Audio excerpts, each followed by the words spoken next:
할렐루야, 말씀의 진리로 참된 자유를 누리시길 축복합니다. 오늘 우리에게 주신 하나님의 말씀은 민수기 11장 1절입니다. 여호와께서 들으시기에 백성이 악한 말로 원망하매 여호와께서 들으시고 진노하사 여호와의 불을 그들 중에 붙여서 진영 끝을 사르게 하시매. 아멘. 여호와의 성결이 아닌 하나님께 반역이라는 사상이 만연한 이스라엘의 근본적인 문제점이라는 제목으로 하나님의 말씀을 전하겠습니다. 성경을 더 깊이 있게 읽는 몇 가지 방법이 있습니다. 첫째, 이른 아침, 새벽에 읽을 때 말씀은 더 깊이 있게 다가옵니다. 저녁에 읽을 때와 아침에 읽을 때의 묵상 깊이가 다릅니다. 둘째, 성령님의 조명하심이 없으면 깊이 있는 묵상은 불가능합니다. 그러하기에 찬양과 기도가 선행되어야 말씀이 깊게 다가옵니다. 셋째, 죄의 문제가 하나님과의 관계를 가로막을 수 있습니다. 죄는 영을 혼탁하게 만들기에 회개와 정화의 과정은 필수입니다. 넷째, 성경 배경 지식이 도움을 줍니다. 성경 공부 시간에 배웠던 내용, 성지순례를 가서 보았던 장면 등은 풍성한 말씀 읽기에 현장감과 입체감을 더합니다. 다섯째, 하나님과의 관계 안에서 읽을 때 말씀 이해에 오해가 생기지 않습니다. 하나님과 충분한 교제가 이루어지면 성경 전체를 관통하는 사랑의 하나님이라는 관점이 생겨나는데 그 관점으로 모든 성경을 읽으면서 성경을 전체적으로 균형 있게 올바로 이해하면서 조망할 수 있습니다. 지금까지는 특별 계시적 차원에서의 비결을 소개해 드렸는데 일반 계시적 차원에서 성경을 더 깊이 있게 읽을 수 있는 비결 하나를 더 소개해 드리겠습니다. 여섯째, 인생을 진지하게 고민하고 성찰하면서 살아가면 성경이 더 깊게 보입니다. 성경은 당시의 역사적 정황에서 기술되었습니다. 역사는 반복되기에 오늘날에도 성경이 쓰일 당시의 역사적 맥락과 비슷한 상황이 발생합니다. 그러니 이 시대적 상황에서 발생하는 여러 문제를 치열하게 고민하는 자에게 성경은 더 깊게 다가올 수밖에 없습니다. 그래서 때때로 초신자라 할지라도 삶에 대한 충실한 고민의 흔적이 많은 사람은 성경을 깨닫는 깊이가 상당히 심오합니다. 성경은 몰랐지만 하나님은 잘 알지 못했지만 이 세상을 다스리시는 하나님의 역사와 경륜 안에서 했던 숙고를 통해 하나님의 마음을 느끼면서 그것이 하나님의 마음인 줄 모르는 상태였지만 이미 하나님의 마음 안에서 살아왔기 때문에 그것이 가능합니다. 예를 들어 예수님이 십자가에 달려 돌아가시는 사건이 일어났을 당시에 종교 지도자들과 이스라엘 백성들이 예수님을 대했던 태도, 법정에서 겪었던 그 예수님이 겪으셨던 수모 등을 영적인 통찰로도 깊게 묵상할 수 있지만 사회적 성찰, 인생에 대한 진지한 사유가 십자가 사건을 더 풍부하게 읽어내는데 도움을 줍니다. 마치 바울의 옥중서신은 감옥에 갇혀본 분, 혹은 감옥에 갇힌 것 같은 느낌을 경험하신 분이 더 실감나게 읽을 수 있게 되는 것처럼 말입니다. 그러므로 철학적 사유와 사회학적 고찰 등도 하나님의 말씀을 깊고 자세하게 읽는데 도움이 된다는 사실을 알고 우리는 어떠한 사건을 만나든지 삶에서 어떠한 사건을 만나든지 늘 깊이 있게 생각해 보는 습관을 들일 필요가 있습니다. 저 역시 영적 통찰, 하나님과의 관계적 친밀함, 성경의 종합적 조망, 인생 성찰, 사회적 안목 등이 성장하면서 같은 말씀을 봐도 날마다 더 깊게 하나님의 말씀이 묵상되어지고 보이는데, 특별히 민수기 11장부터 14장까지의 말씀을 묵상하면서 그러한 경험을 하였습니다. 과거에는 이 민수기 11장부터 14장까지 이 하나의 단락 내에서 가장 핵심적인 사건인 가나안 정탐 결과 보고를 읽으면서 그냥 단편적으로 상황과 환경을 바라보지 말고 가나안 땅을 주기로 약속하신 하나님, 승리를 보증하신 하나님의 능력을 바라보아야 한다라는 정도로 일반적인 묵상을 하여 말씀을 선포하였습니다.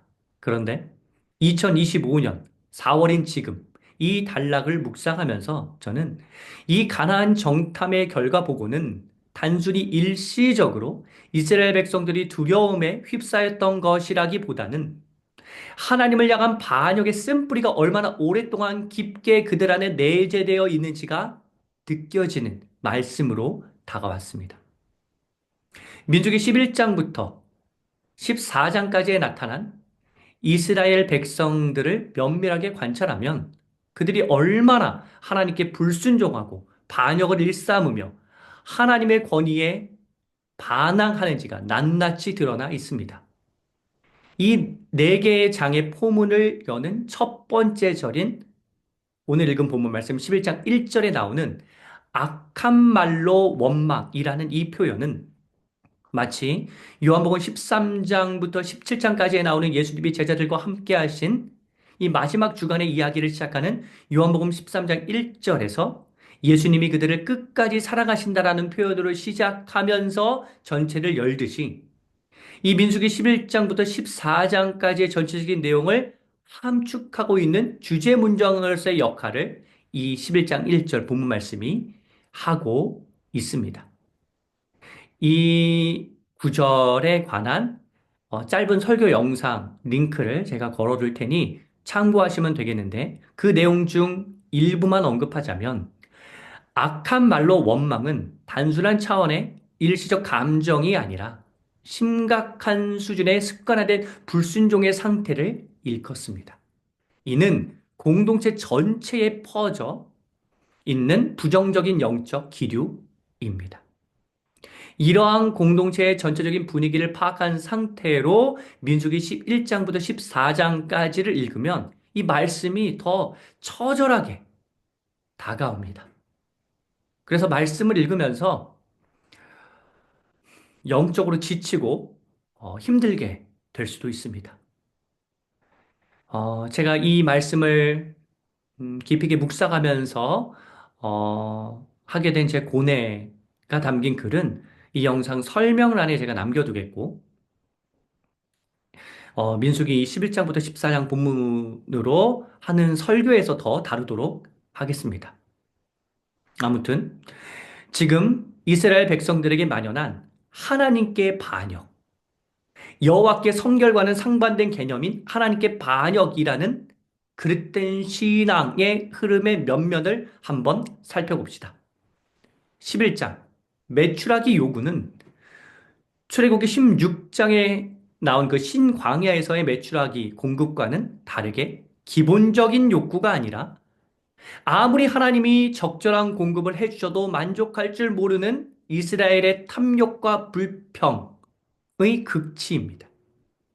12장 구스 여자를 취한 모세를 비방하면서 모세의 권위에 정면 도전한 아론과 미리암의 태도는 모세와 함께한 시간이 길었던 자들의 반역이기에 더 충격적으로 다가옵니다. 이처럼 하나님을 대적하는 정서와 문화와 사상이 팽배한 이 이스라엘 사람들이기에 13장에서 가나안 땅을 정탐하면서 아무리 이스라엘에게 유리한 측면이 관찰되더라도 악평을 한다는 것은 떼놓은 당상인 것입니다. 순간적으로 두려움에 휩싸여 우리가 메뚜기 같다고 생각한 것이 아니라 오랫동안 이 하나님께 반역하는 마음이 고착화되어져 부정적인 정탐 결과를 보고하였고 심지어 14장에 나오듯이 모든 백성을 선동하여 모두가 하나님께 반기를 들도록 조직적으로 움직이고 있습니다. 이러한 전체적인 맥락을 이해한 상태로 민수기 11장에 나오는 모세의 기도를 이해할 필요가 있습니다. 모세는 자기를 죽여달라고까지 하나님께 기도합니다. 이는 모세의 지도력이 부족하기 때문인 것입니까? 그렇다기보다는 모세 혼자서 이 모든 짐을 감당하기가 버거웠기 때문에 그러한 고백을 하나님께 하였던 것으로 보입니다. 그렇다면 엘닥과 메닷이 예언하는 모습도 좋게만 보기는 어렵습니다. 아론과 미리암까지 모세의 권위에 반기를 드는 상황인데 이렇게 엘닥과 메닷이 하는 예언이 공동체 전체를 위기로 몰고 가는 구실로, 즉 하나님께 정면 도전하는 방편으로 이용될 수도 있기에 여호수아가 모세에게 이들을 말리라는 충언을 하였던 것으로 볼 수도 있습니다. 하나님께서는 노아의 홍수 심판 이후에 무지개 언약을 체결하셔서 다시는 세상을 싹 쓸어버리는 일이 없을 것이라고 하시는데 그것이 사람들의 죄악과 만행이 홍수 이전의 상태만큼 나빠지지는 않을 것이라는 뜻은 아닙니다. 홍수 이전보다 더 심각한 상태로 악한 영에게 완전히 사로잡혀서 극악무도한 짓을 저질러도 노아의 홍수와 같은 전멸은 없을 것이라는 의미이겠죠. 그래서 노아의 홍수 이후에 창세기 11장 바벨탑 사건이 있었지만 홍수로 완전히 멸하지 않으시고 사람들을 흩으셨습니다. 출애굽기 32장 금송아지 사건 때도 죽은 사람이 있었지만 완전한 멸망은 아니었습니다. 민수기 14장도 보면 하나님은 지금 반역을 선동하는 세력이 회생과 회개의 가망이 없다고 판단하시고 그들을 용서는 하시되 가나안 땅은 보지 못할 것이라고 선언하십니다. 이는 하나님이 자비롭지 못해서가 아니죠. 그들의 죄악이 너무나 심각해서 자업자득의 결과로 얻은 것입니다. 실제로 14장 마지막 장면을 보십시오. 분명히 모세가 아발렉인과 가나인에게 가지 말라고 하는데도 기어코 가서 패배를 당하지 않습니까? 마치 마약에 중독된 사람처럼 죄악에 완전히 중독된 행동을 보이고 있습니다. 회생이 불가능한 상태가 된 것입니다. 우리가 기억할 사실이 있습니다. 온 인류의 멸망은 노아의 홍수 이후에 없겠지만, 민수기 14장과 같이 한 세대의 멸망은 있습니다. 그리고 창세기 18장, 19장, 소돔과 고모라 지역, 그 지역의 멸망은 존재한다는 사실을 우리는 기억해야 합니다. 소돔과 고모라 땅은 죄악이 가득하고 심히 무거워서 그 땅은 완전히 멸망당하였습니다. 즉, 우리가 만일 죄악이 만연한 지역에 살고 있다면 우리 역시 아무리 개인적으로 순결하게 산다고 할지라도 하나님의 특별한 개입이 없다면 함께 멸망당하게 되는 결과를 맞이할 수도 있다는 사실을 깨달아야 합니다. 그렇다면 우리는 어떻게 해야 할까요? 일반적으로 설교에서는 이러한 상황에서 어떻게 살아야 하는지를 제시합니다. 하지만 저는 그 다짐과 결단의 영역을 제가 제시하지 않고 여러분에게 넘기려고 합니다. 민수기의 말씀을 더 읽으시면서 실마리를 찾으실 수도 있고, 기도를 통하여 발견하실 수도 있으며, 사회적 활동을 수행하면서 힌트를 얻으실 수도 있습니다.